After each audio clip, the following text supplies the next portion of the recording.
Bienvenue sur Tous Médecins pour comprendre notre santé vite et bien.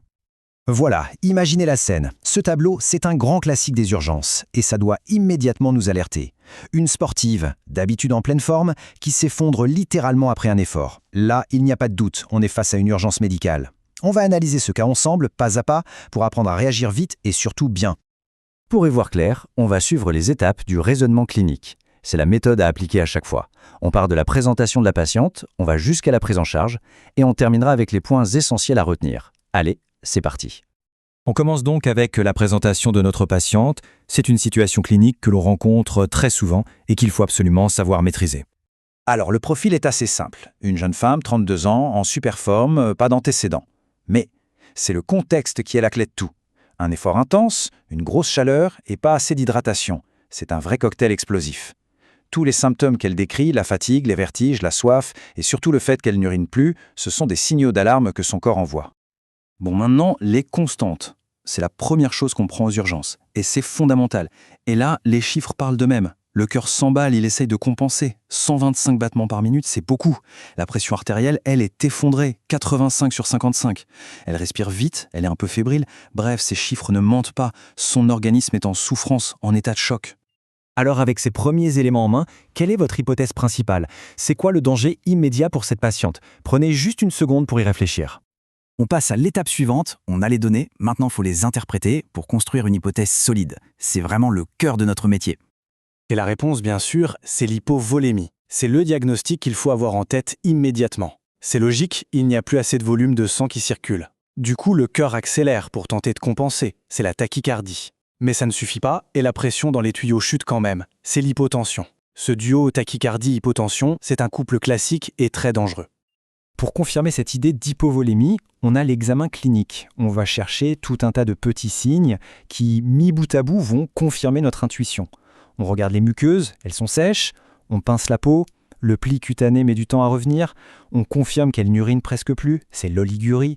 Chaque signe est une pièce du puzzle qui renforce notre diagnostic. Ok, notre hypothèse clinique tient la route. Maintenant, il faut la prouver et surtout mesurer l'ampleur des dégâts. Alors, à votre avis, qu'est-ce qu'on demande comme prise de sang en urgence? Et voilà le moment de vérité, la biologie. La prise de sang, c'est elle qui va nous donner une photo précise de ce qui se passe à l'intérieur du corps de notre patiente. Et voici les résultats. Le sodium est à 150. Ça, c'est une hypernatrémie. Ça veut dire qu'elle a perdu plus d'eau que de sel. Et regardez l'urée et la créatinine, elles sont très élevées. C'est le signe que le rein n'est plus assez irrigué et qu'il commence à souffrir. En gros, son sang est devenu trop concentré. C'est ce qu'on appelle l'hémoconcentration.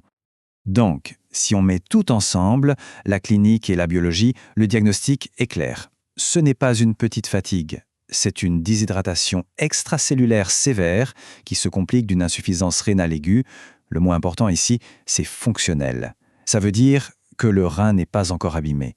Si on agit vite pour restaurer le volume, il a toutes les chances de récupérer. Ce schéma, il résume parfaitement ce qui s'est passé.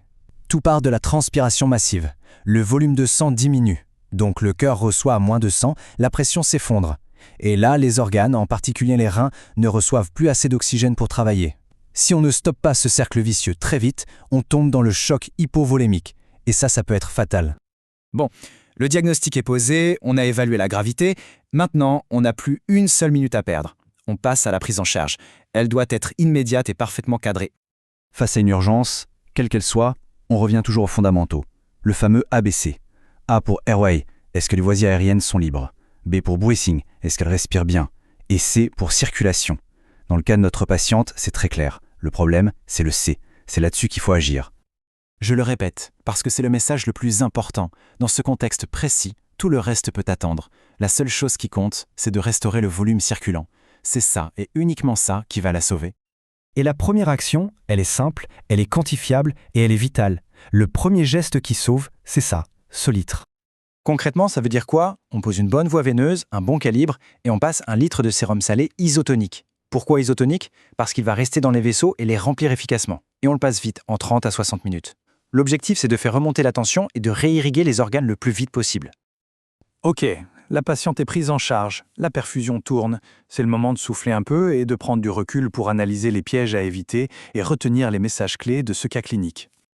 Voici les erreurs classiques à ne pas faire. Premièrement, ne jamais se dire « c'est un jeune sportif, ce n'est pas grave ». Si, ça peut être gravissime. Deuxièmement, attention à la correction du sodium. Si on le fait baisser trop vite, on risque un œdème cérébral. C'est une catastrophe. Troisièmement, il faut surveiller le rein comme le lait sur le feu. Et enfin, pensez à la rhabdomyolyse. C'est la destruction des muscles à l'effort qui libère des toxines et peut achever le rein. Allez, pour résumer, si vous devez retenir 5 points pour les examens, ce sont ceux-là. 1. La déshydratation sévère, c'est une urgence vitale. 2. Le trio magique qui doit vous alarmer, c'est hypotension, tachycardie, oligurie. 3. Le traitement, c'est le remplissage intraveineux. 4. On corrige le sodium tout doucement. Et 5. On surveille et on surveille encore. Et pour finir, retenez bien cette phrase. Dans ce genre de situation, notre seul ennemi, c'est le temps. La rapidité du diagnostic et du traitement change absolument tout.